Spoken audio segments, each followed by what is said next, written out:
Dalam beberapa minggu kemarin ya, atau mungkin sudah 1 bulan, 2 bulan terakhir ini kita dihebohkan dengan Permenpan RB nomor 1 tahun 2023, di mana di beberapa komentator itu menyebutkan bahwa banyak sebenarnya hal-hal yang tidak menguntungkan, khususnya bagi dosen, terkait dengan Permenpan RB nomor 1 tahun 2023 ini. Mau tahu bagaimana? Tetap stay tune di channel saya.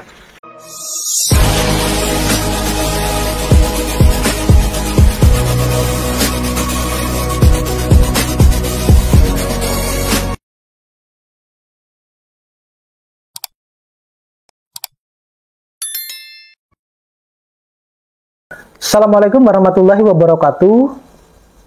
Nah, kembali lagi dengan saya.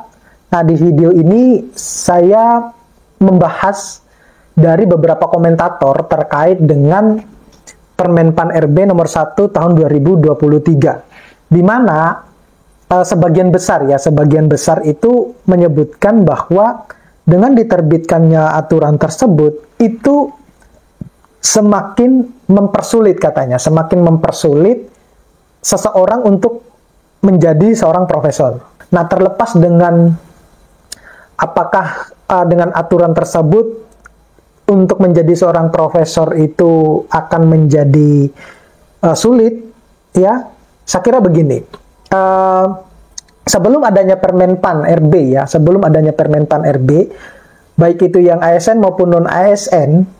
Dalam hal ini kalau yang dosen-dosen swasta itu adalah mengacu kepada POPAK ya, POPAK tahun 2019 maupun yang revisi itu, yang menjadi kendala terbesar ya, menurut saya yang menjadi kendala terbesar di dalam aturan itu adalah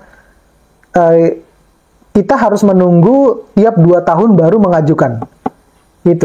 Itu pertama dulu, kita tiap 2 tahun harus mengajukan, kemudian ada yang disebut sebagai kelayakan. Jadi kelayakan yang dimaksud itu adalah dalam 1 tahun itu kita harus publikasi berapa gitu.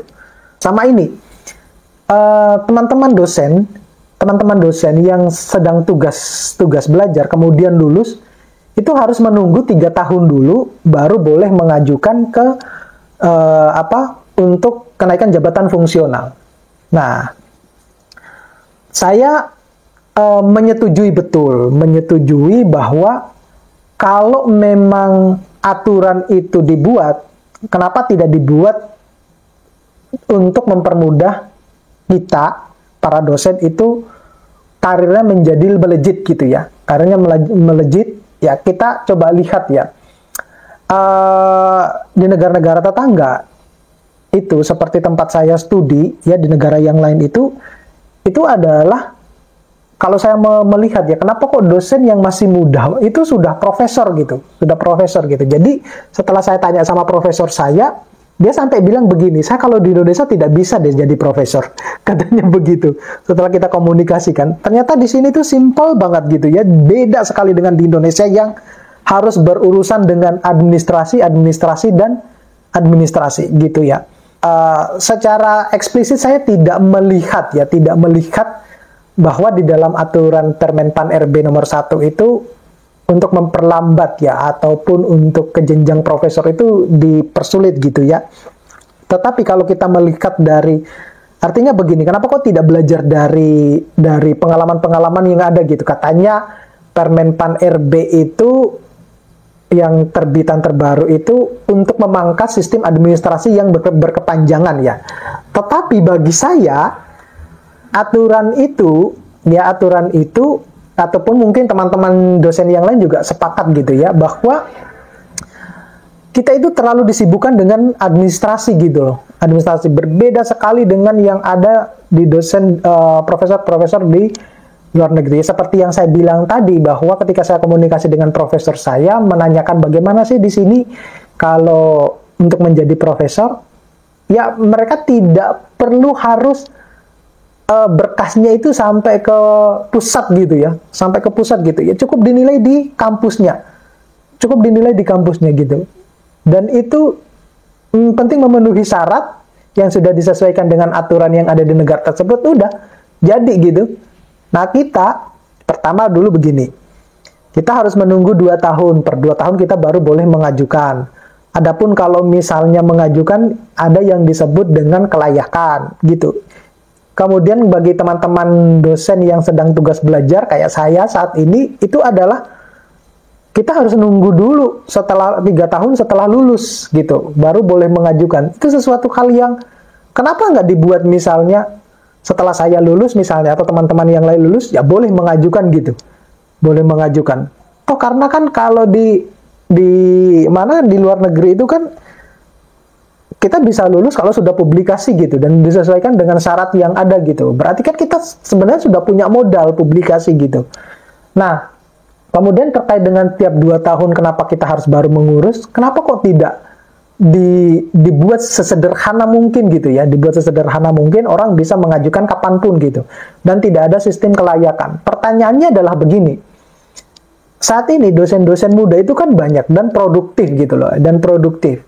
Nah, kalau mereka misalnya menghasilkan dalam 1 tahun itu bisa sampai 10, 20, apakah itu tidak dianggap normal gitu?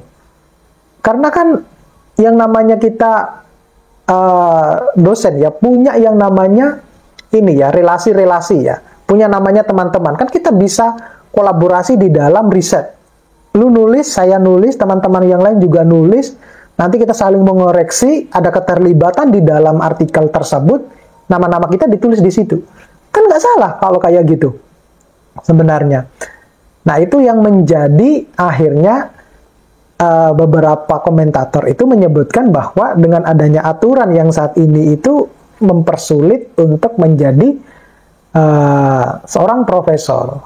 Ya, karena waktu tunggu, meskipun ya dalam video saya yang sebelumnya, sebelum terbitnya Permenpan itu, terutama untuk yang POPAK 2019 itu sudah dihapus ya masa kerja gitu ya, sudah dihapus masa kerja. Tetapi itu tetap saja tidak bisa, meskipun hanya sedikit membantu ya, tetapi coba dibuat misalnya kapanpun itu boleh mengajukan gitu loh, kapanpun. Karena saya menemukan beberapa teman saya itu, ada beberapa ya, tidak banyak, karena ya saya bersahabat sama teman-teman, sama mereka cukup produktif loh, mereka cukup produktif di dalam menghasilkan paper-paper gitu, di dalam menghasilkan paper-paper, dan ada yang 1 tahun itu bisa sampai 20 paper gitu, kolaborasi ya, tentunya semuanya ada kontribusi gitu. Bukan asal nebeng nama maksudnya ya, bukan asal nebeng nama. Nah, itu kan tidak salah sebenarnya. Jadi kalau kita masih seperti ini regulasinya, ya untuk mendapatkan banyak profesor ya, untuk mendapatkan banyak profesor ya tentunya masih jauh gitu untuk mendapatkan banyak profesor di usia-usia muda. Pada akhirnya pada usia 50-60 tahunan itu baru akan ada lagi profesor, dan itu sudah kemudian ditambah dengan regulasi yang lumayan berat mungkin bagi mereka, pada akhirnya yang diharapkan untuk kontribusinya lebih besar tidak bisa berkontribusi lebih besar. Nah, itu pun yang ketika saya bercerita terkait dengan apa yang ada di Indonesia, profesor saya itu menyebutkan bahwa kalau saya di Indonesia nggak bisa tuh, saya profesor kalau yang kayak gitu. Adapun kalau bisa itu setelah menjadi profesor itu kok syaratnya banyak banget gitu. Nah, ya, jadi ini sebagai curhatan ya dari beberapa komentator yang saya coba untuk saya buatkan videonya. Kalau Bapak Ibu suka dengan video ini, jangan lupa untuk subscribe, like, share, dan komen. Jangan lupa juga untuk menyalakan tombol loncengnya. Nanti kita ketemu pada video-video berikutnya. Assalamualaikum warahmatullahi wabarakatuh.